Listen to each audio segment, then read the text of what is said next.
Algena, it's me, MissMore. Welcome back to my channel, and today's video, it's going to be Life in the Province Part 2.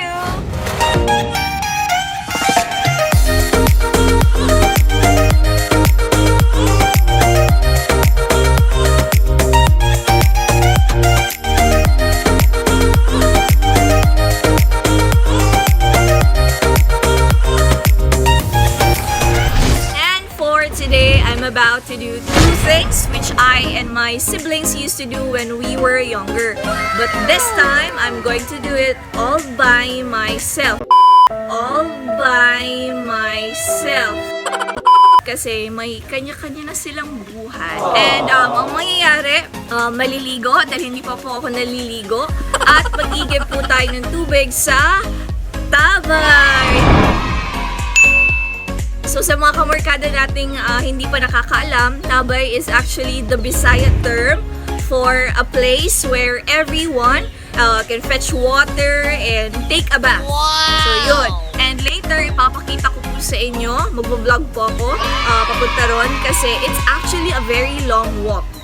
Imagine, I live in Green Hills, and the Tabay is located in another barangay. So, ganyan siya kalayo. And if I'm going to make a general estimation, it's like 1.5 kilometers or I think mahigit pa. So, ano pang hinihintay natin? I think it's time for us to prepare the things that we need, no? Mga dadalhin natin sa Tabay. And, nang sa gano'y maumpisahan na natin yung ating paglalakbay. See you later, guys! A few moments later.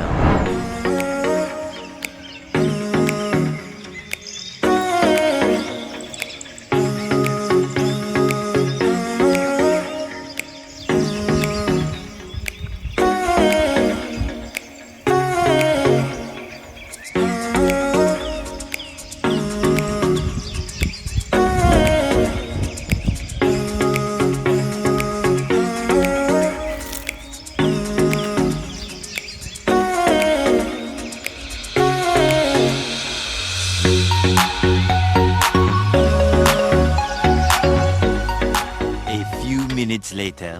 Hi guys! So ayan, ako nakikita nyo, pinagpapawisan na ako dahil medyo malayo-layo din po yung ating nilakad.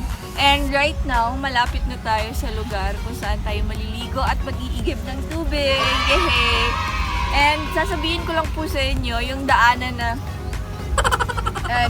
kung saan tayo dadaan, sobrang hirap. As in, parang ano talaga siya, rocky road, kumbaga, kung ice cream. Ayan, let's keep on walking.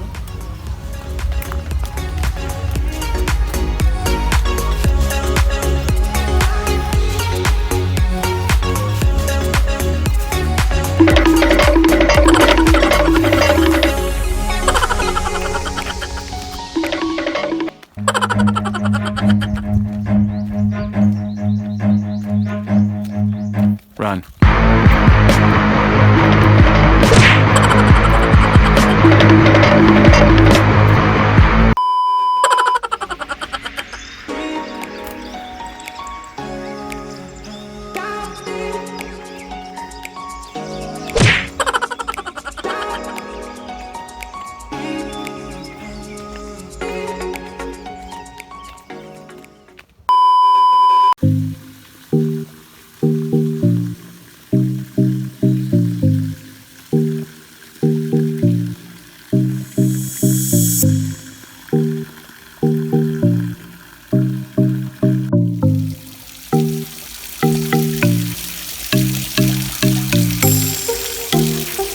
Touchdown, Tabay!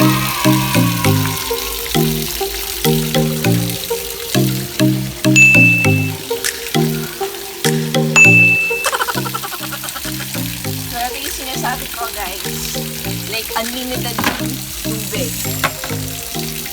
So, pwede ka maligo dito.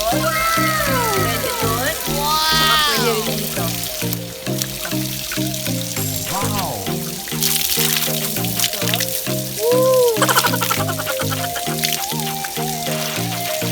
Pero mas gusto ko dito. Okay. Para sa swimming pool. Pero hindi pa siya puno, kaya ano muna natin. Sunay muna natin. Wow! Para sa natin.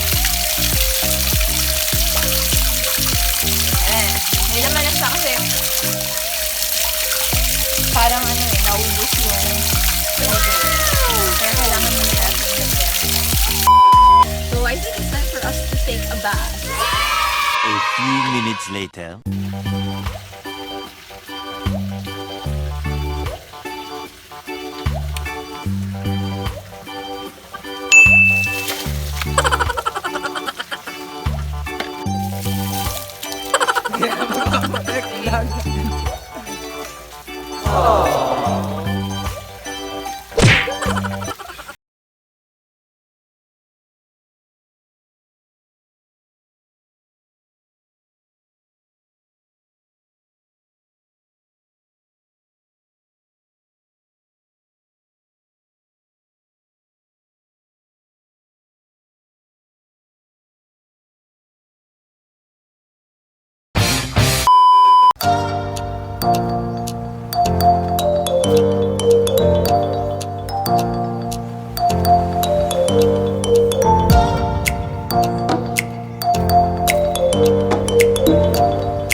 I think kailangan muna natin magpahinga.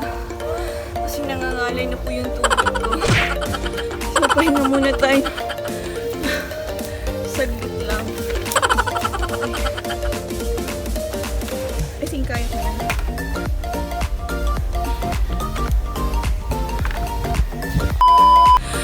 Grabe. So, ayan.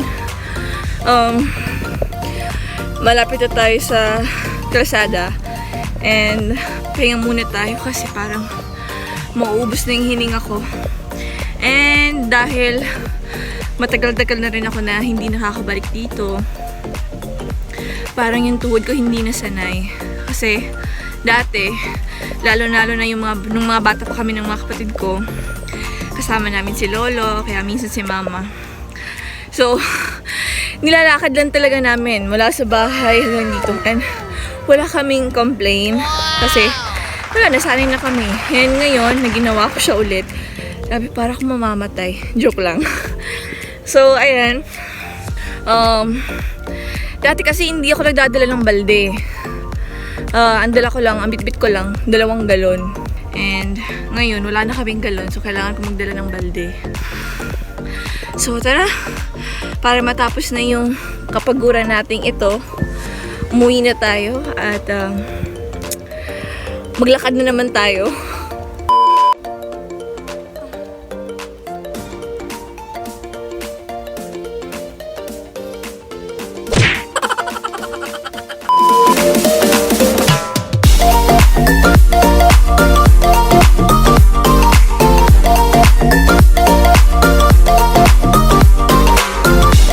A few moments later. Hi guys! So, ayan, we're home now. And grabe, ramdam na ramdam ko po talaga na nangangatog yung tuhod ko.